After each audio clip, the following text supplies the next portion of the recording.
everyone. My name is Atalanda, and this is Solarpunking, where we talk about solarpunk ideology, things we can do in our communities to make them better, and ways to build the world we want to live in. First, I'd like to wish everyone a happy Pride Month, a happy Juneteenth, because we are taking the entire month this year, and a happy Black Music Month. We were actually blessed with an album from Cynthia Erivo. I haven't had a chance to hear it yet, but I'm going to listen later on tonight when I finish editing. It is saved and waiting for me. But Juneteenth, the day, is next Thursday. And I know that this year there's a discussion online about how America, again, is trying to whitewash or decenter Black people from the holiday. I actually have a really funny, sort of relevant story that I think of every year when Juneteenth comes around again. So when I was a park ranger, it was common for me to either be the only Black person or one of two Black people at a station. I got very used to working in majority white spaces when I started my career in environmental conservation because A, we are vastly underrepresented in the field, earning less than 3% of environmental science degrees, and B, the barriers to entry are absolutely wild, which is a discussion for another day. But anyway, we usually got to choose our schedules if it was possible for the supervisor to make it work, and I pretty much always went for Sundays off. Sunday is my self-care day, and I don't usually like to do anything but like play video games or listen to music, watch movies, order DoorDash. And since Sundays give you a little bit of extra pay on the federal pay scale, no one ever fought me for Sundays. I didn't care about the extra $20 or so. I just wanted my Sundays. And government offices generally observe holidays on the following Monday. So the first park that I worked at, I had Sundays and Mondays as my off days. My first year was 2022, and Juneteenth became a federal holiday in the previous year in 2021. So when Juneteenth came around, I had the federal observed holiday off that Sunday and Monday, and I got holiday pay for it. I went hiking, had a good time, no harm, no foul. But at the second park I worked at, I had Saturdays and Sundays off. Also, most of my colleagues had Mondays off, and so Mondays were one of the days that we were short of staffed. And so I, the Black Ranger, had to work Juneteenth with a skeleton crew while my white coworkers got the holiday off and got the regular holiday pay. Not only that, I wanted to go to a Juneteenth festival and none of them had plans because they didn't really observe the holiday. So to say I was salty about that would be fair. Like I said, I do still think about it every year. A lot of people are debating whether Juneteenth should have become a federal holiday in the first place. It was a celebratory moment for the late, great Sheila Jackson Lee, who pushed for it in her Juneteenth resolution in 2013 and finally got it through in 2021 just in time for that year's celebration. But I don't know. I'm of a mixed mind about this. On the one hand, I can see why people would want some of our more culturally significant holidays to remain within the community. This country has a habit of stripping the heart out of everything sacred and turning it into a hollow excuse for a sale. Like how Mother's Day, a day of protest for mothers of fallen soldiers, became about getting your mom a gift. And how Memorial Day, a day where Black folks in Charleston wanted to honor captured Union soldiers buried in unmarked graves, became a mattress sale somehow. And how Pride, which started as a riot, found Marsha P. Johnson and Sylvia Rivera erased from the Stonewall Inn webpage, and cops are now marching alongside Budweiser and Target floats. On the other hand, it's American history, and our history deserves to be honored in this country. But I get it. I think if we were in a society that truly valued history and culture, that we might be more welcome to sharing. And America ain't that. But today I want to talk about the concept of freedom. Solarpunk is a framework for imagining futures rooted in sustainability, justice, and radical hope and freedom. That's what Juneteenth was really about. And some Black people see Juneteenth as a more relatable celebration of freedom than the 4th of July. Juneteenth commemorates June 19th of 1865, where the news of emancipation and the end of slavery finally reached Galveston, Texas, where enslaved people were still being held in bondage. Freedom Day was celebrated long before it became a federal holiday, and it'll be celebrated long after their attempts to erase it. But when we think of freedom in a solarpunk framework, What does it mean? And how do we achieve true freedom? I think it's important when you're imagining the future that you want to build and you're envisioning the core concepts and values that you want to embody, that you define them. Freedom might mean different things to different people, and that's okay. That's human interpretation, right? But I want the people I'm building with to be on the same page as me. If I say I want to build a sandcastle and they start digging a hole on the beach, we aren't on the same page, even if they thought I wanted a moat. So let's talk about it. To start us off, I have a clip from the documentary Nina, A Historical Perspective, where Nina Simone defines what it means to her. Well, what's free to you? What's free to me? Yeah. Same thing it is to you. You tell me. No, you tell me. No. Because I've been talking to you for such a long... It's just a feeling. It's just a feeling. It's like, how do you tell somebody how it feels to be in love? How are you going to tell anybody who has not been in love how it feels to be in love? You cannot do it to save your life. You can describe things, but you can't tell them. But you know it when it happens. That's what I mean by free. I've had a couple of times on stage when I really felt free. And that's something else. That's really something else. Like like, I'll tell you what freedom is to me. No fear. I mean, really, no fear. If I could have that half of my life, no fear. Lots of children have no fear.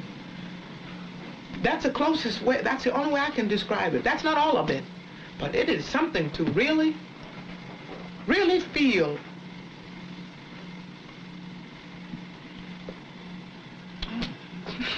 Have you, like, no. I've noticed like a new way of seeing. Like a new way of seeing something. No fear. No fear. No fear. I think that's so powerful because so many of us are afraid to reach for freedom because of fear. So it's like a paradox in a way, right? To have no fear holding you back is to be free. But to grasp freedom feels so scary, if not outright dangerous, that so many of us don't bother to reach for it. Think about it in terms of building community, like Tulsa, Seneca Falls, Move in Philadelphia. Maybe I'll dig deeper into those in a separate episode. But even something so simple as camping. I mentioned before the barriers to entry to wild spaces, but how many people outside of the dominant culture feel safe enough to go backcountry camping? How about hiking, right? Let's say through hiking. Would you rather encounter a bear or a cop? Your answer to that question is going to depend on your relationship to the dominant culture. But can you imagine building the community we want in this country without having to fear people wanting to harm us for simply existing? Think about the solarpunk concepts we discussed in the last episode, right? Housing, mutual aid, education, food security, inclusion. And how many of those concepts invite hostility just by entering the chat room? No fear. No fear. The only way to attain freedom is by reaching past fear and grabbing it. The only way to attain freedom is by reaching past fear and grabbing it. Like, we can't even talk about a solarpunk future without acknowledging that fear is holding us back. I myself would love to just quit everything right now and build a little cabin in the woods. I want to start a produce garden. I want to manage a farmer's market. I want to adopt a dozen dogs and run a sanctuary. But the minute I start to fantasize about the life I want, the doubts and fears seep in. How will I pay for it? What will I do if I get sick? What if my family has an emergency and needs money? We can't reach for freedom because we have all these fears holding us back. And for many of us, the vast majority of those fears stem from living in and being conditioned by a white supremacist, heteropatriarchal, capitalist society whose primary goal is to keep all of us in line. How do they do that? By making sure that you know that your needs will only be met if you play along.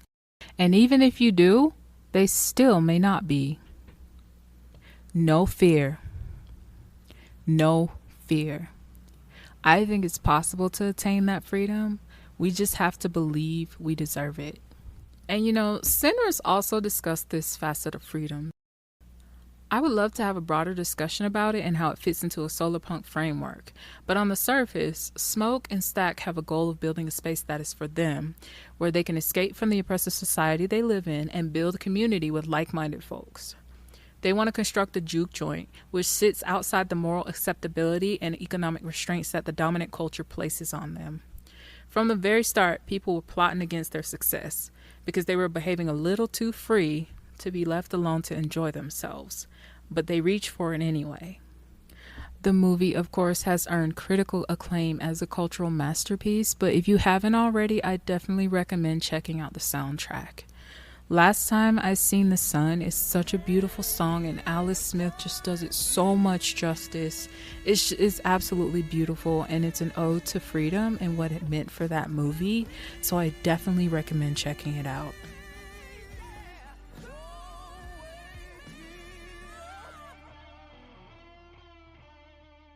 Before I go, I also want to give an update on the Freedom Flotilla, which is still difficult to do accurately because this is a weekly show. I've been following Al Jazeera and Middle Eastern Eye to keep up with this story and find out what's happening with the 12 activists, including Greta Thunberg, who were captured by Israeli forces when the Madeleine approached Gaza last weekend. According to Al Jazeera, last Tuesday, Israel released Greta, Sergio, Baptiste, and Al Jazeera reporter Omar Fayyad. On Thursday, they released EU Parliament member Rima Hassan, Marco Van Reins, Soib Urdu, Yasmin Akar, Tiago Avila, and Reva Villard. Two of the members, Pascal Marieras and Yanis Mamdi, are reported still illegally detained in Givan prison in Ramla. As the media turns their attention elsewhere, I hope everyone will keep their eyes on Gaza and continue to support Palestine. They deserve freedom. We all do. Finally, I'll leave you with a clip of the late, great James Baldwin from the 1970 documentary, Meeting the Man, James Baldwin in Paris. I'm aware, that I and the people I love may perish in the morning. I know that. But there's a light on our faces now. If you live under the shadow of death, it gives you a certain freedom. I'm perfectly happy, out of the town, and relatively free. Shout out to everyone protesting this weekend. Shout out to everyone who's going to Pride. Pride is still a radical act of resistance. If you haven't been protesting and you want to help out, if you're financially able, consider donating to the National Bail Fund Network, or the National Lawyers Guild, or the Civil Liberties Defense Center. Those are 3 great options, but there may be other local funds in your area that are raising bail for protesters.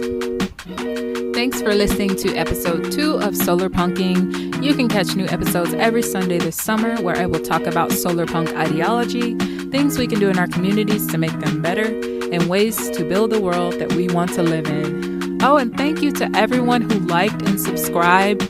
Someone even left a comment that was very kind of you. I really appreciate it. Until next week, stay hydrated and motivated. Peace.